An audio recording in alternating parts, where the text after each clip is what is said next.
American soccer as the sport continued to grow in the 1990s.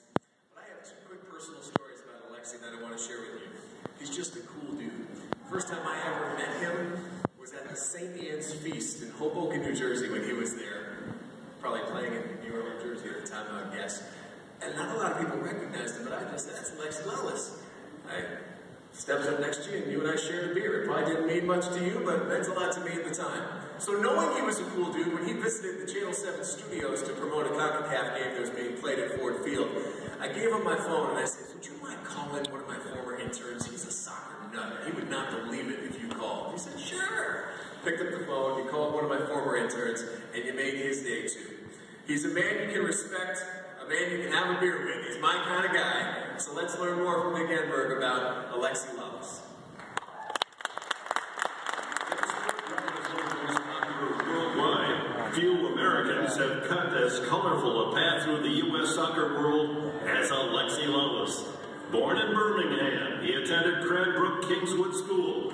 Despite not playing soccer until he was 11 years of age, he developed his skills quickly and was named 1987 Michigan High School Player of the Year in his senior season. Attending Rutgers University, he led the Scarlet Knights to the NCAA Final Four in 1989 and the National Championship game in 1990. He was named All-American 3 times, and in 1991 awarded the Herman Trophy as the nation's best college soccer player.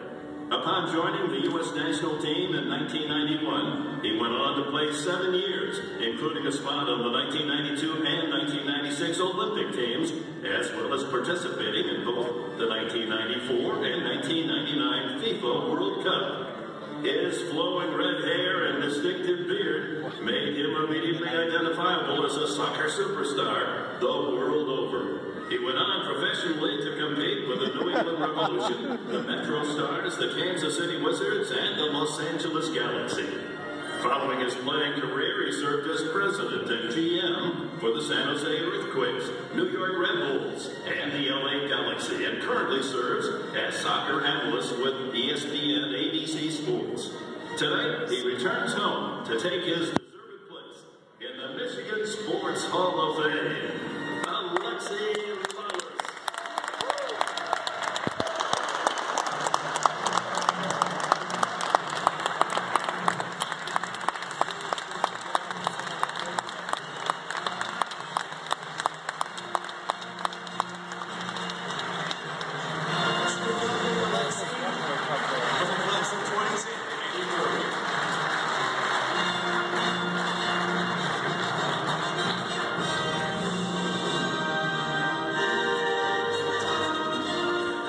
Congratulations, first of all. It is great to have you here. And in this day and age, when it seems like kids are specializing in one sport at the age of 6 on, take us through that journey of taking up the game at 11, you're the high school player of the year after that, and the rest is history.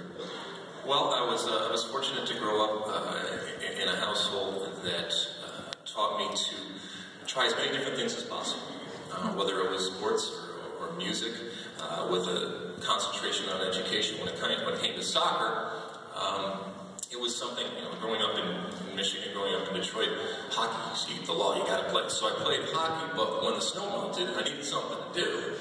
And soccer, to me, was just an incredible sport. And it enabled me to express myself in a way that other sports didn't. And it just attracted me. And I didn't play it to become professional. I didn't play it to play in World Cups. That wasn't an aspiration, because the reality is, growing up in the 70s and 80s in the United States, that wasn't something that young kids necessarily looked at. It's changed a lot since then, but it worked out all right. I would say so. For so many of us, you are synonymous with playing for Team USA. Talk about the difference that you felt when you were playing for the Red, White, and Blue versus playing professionally for a team. Well, to put on your jersey and to represent your country is an honor, regardless of what sport or regardless of what you're doing. And so for me, the opportunity to do it within soccer and international soccer, and to travel the world and to step on the field and to represent my sport, to represent my country, represent my state, it was always a reflection on you. And so how you played, how you comported yourself, we were always very cognizant of making sure that it was done in the proper way, because it was going to be a reflection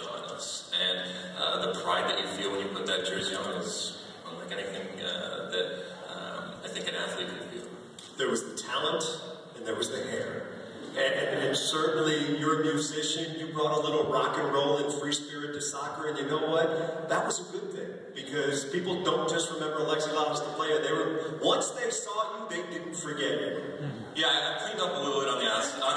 I'm still a mess on the inside, but never has so much been done with a modicum of talent and a guitar and a lot of hair. And it was good for the sport. It was good for me. I enjoyed doing it. I was given so many opportunities because of these things, and I milked it for all it was worth it. And I had a blast doing it on and off the field, and I don't regret a thing, especially the stuff that I remember. I think the cool thing too is you weren't just playing for the U.S. You were fighting for respect when a lot of people didn't want to give it to this country. So I know everybody out here certainly appreciates that for you helping to put soccer on the map. Congratulations. Thank you very much.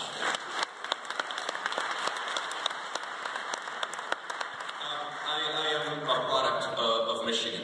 Michigan made me the soccer player that I am, but more importantly, it made me the person that I am. I grew up in this area. The pride that I feel for this state and for this area, anybody that ever meets me knows. I grew up going down to Joe Louis Arena to watch hockey, and going up to Pine Knob to watch music, and going to Windsor to watch the ballet.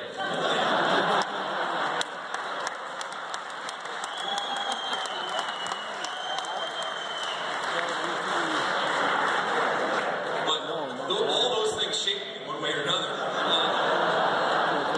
But the thing that shaped me the most was the people, and especially the soccer people. And tonight was so wonderful because I got to meet, see so many of them. And whether it's Roger Faulkner and all his work with soccer and with the Hall of Fame here, whether it's coaches that are here tonight like Harry Smith and Chris Cortez, whether it's coaches from Cranbrook like Mickey Price and Charlie Shaw, these guys taught me how to play soccer. But that's only part of what they taught me. They taught me about responsibility. They taught me about taking what I do seriously, but not taking myself too seriously. And they were my family, and I have a tremendous amount of love and thanks for everything that they gave me in terms of not just being a soccer player, but being a person. My family, my mother's here tonight. That's Windsor Valley, that's cool. My mom. My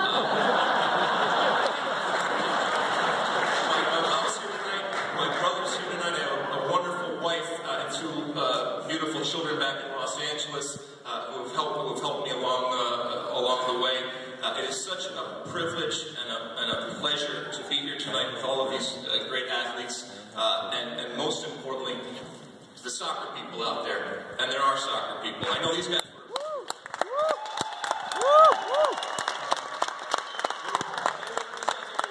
themselves when they found out that they were being inducted with a soccer player. Michigan has a soccer history. It's rich, it's vibrant, it gets better and better every single year. Thank you so much for this honor, and cheers and thank you to all the soccer people.